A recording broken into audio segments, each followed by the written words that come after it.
पिंकी पहला केला खत्म भी नहीं करती कि वो बेहोश हो जाती है। दूसरे केले से एक काला धुआं आता है और रोहना चुड़ैल बनकर बाहर निकल आती है। मेरे भूतिया केले बच्चे न खाए, ऐसा हो ही नहीं सकता। जादूपुर वालों, कब तक बचोगे? आ गई हूँ मैं रोहना, जिसका कोई नहीं कर सकता सामना। रोहना पार की बात है। जादूपुर नाम के गांव में करतब दिखाती एक औरत एक रेड्डी के लिए गांव में आती है।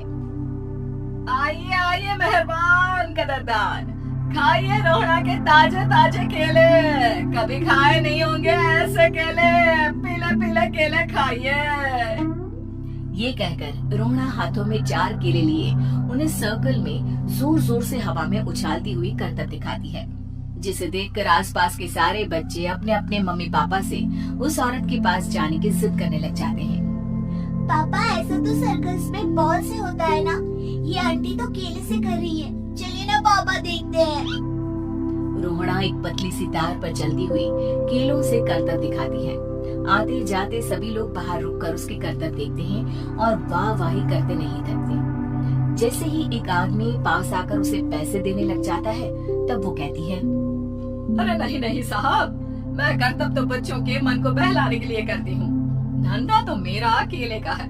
पीछे देखो मेरी रेड्डी, जो भी मेरे केले खाएगा मेरी तरह चुस्त दुरुस्त और तंदुरुस्त हो जाएगा। पता चलता है क्या कि मेरी उम्र 55 की है। अरे पर ऐसे ठंड के मौसम में कोई केला क्यों खाएगा?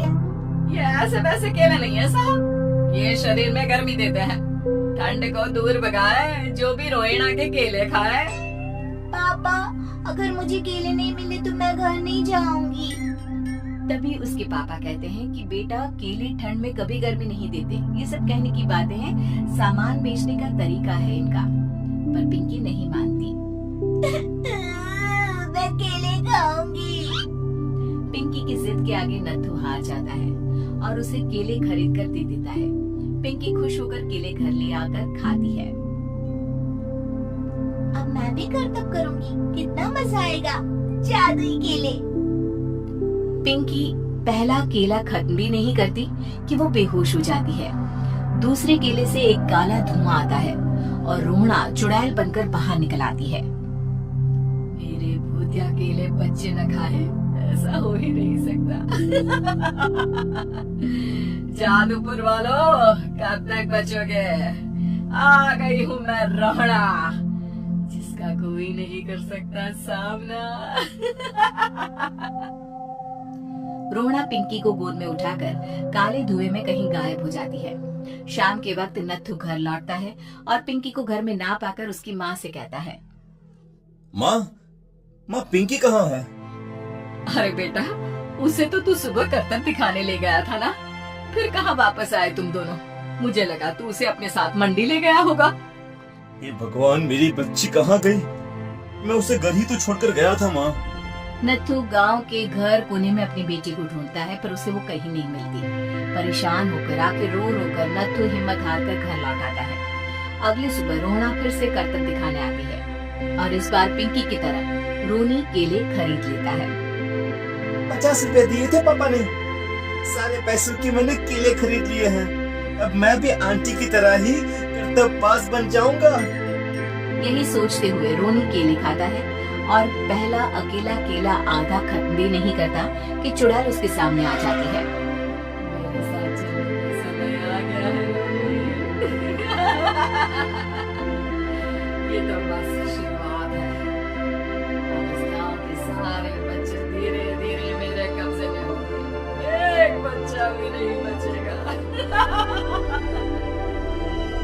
ये कहकर रोने को गोद में लेकर काले धुएं में अदृश्य हो जाती है। इसके बाद हर रोज गांव में से कोई ना कोई बच्चा गायब होता, पर ऐसा क्यों हो रहा है किसी को भी समझ में नहीं आ पा रहा था। रोज की तरह अपनी बेटी पिंकी की तलाश में नत्थू गांव के एक तालाब के पास बैठा रो रहा था। कहाँ गई मेरी पिंकी? शकुंतला के जाने के बाद एक वही तो मेरा सहारा थी। अरे उसकी आत्मा कोस रही होगी मुझे कि मैं अपनी बच्ची को संभाल भी नहीं पाया। नत्थू ये कहता हुआ रो ही रहा था कि तभी तालाब में से उसे शकुंतला की आवाज सुनाई देती है। कहाँ थी तुम शकुंतला? हमारी बच्ची और सारे गायब हुए बच्चे रोहड़ा के कब्जे में हैं। वो बच्चों को जो केले देती है उससे बच्चे बेहोश हो जाते हैं और उसके कब्जे में आ जाते हैं और वो उन्हें ले जाकर काली दुनिया में ले जाती है। और वो ऐसा क्यों कर रही है? ये मैं नहीं जानती, पर उस दुनिया का रास्ता मैं आपको बता सकती हूँ। जहाँ ये नदी खत्म होती है वहाँ एक केले का पेड़ है, उसके नीचे एक दरवाजा है, वहीं से रास्ता जाता है उस दुनिया का। ये कहकर शकुंतला की आत्मा गायब हो जाती है। गांव के सभी लोग झुंड बनाकर उसी रास्ते से काली दुनिया में चले जाते हैं और वहाँ देखते हैं कि सारे बच्चे वहाँ काम कर रहे थे। पापा मुझे ले चलो यहाँ से। पापा पापा। सभी बच्चे अपने मम्मी पापा से मिलने जाते हैं। तुम लोग यहाँ तक आ गए? क्यों हमारे बच्चों को पकड़ लिया तूने? तुझे शिकारी बनाना है तो ले, हम सब आ गए हैं, हमें खा ले। मुझे बच्चे चाहिए, मेरे बच्चे के बदले तुम लोगों के बच्चे। क्या मतलब? इसी गांव में रहने वाली एक औरत थी। केले की चोरी के इल्जाम में मेरे बेटे को गांव वालों ने इतना मारा कि वो मर गया। उसी दिन मैंने ठान लिया कि गांव वालों का भी वही हाल करूंगी। कुछ दिन बाद बेटे के चले जाने के दुख में मैं भी मर गई और मेरी भटकती आत्मा एक चुड़ैल बन गई। और फिर मैंने बदला लिया तुम सबके बच्चे छीनकर। बर्दाश्त नहीं कर पाए ना, सोचो मुझ पर क्या बीती होगी। हमें माफ कर दो रोड़ा।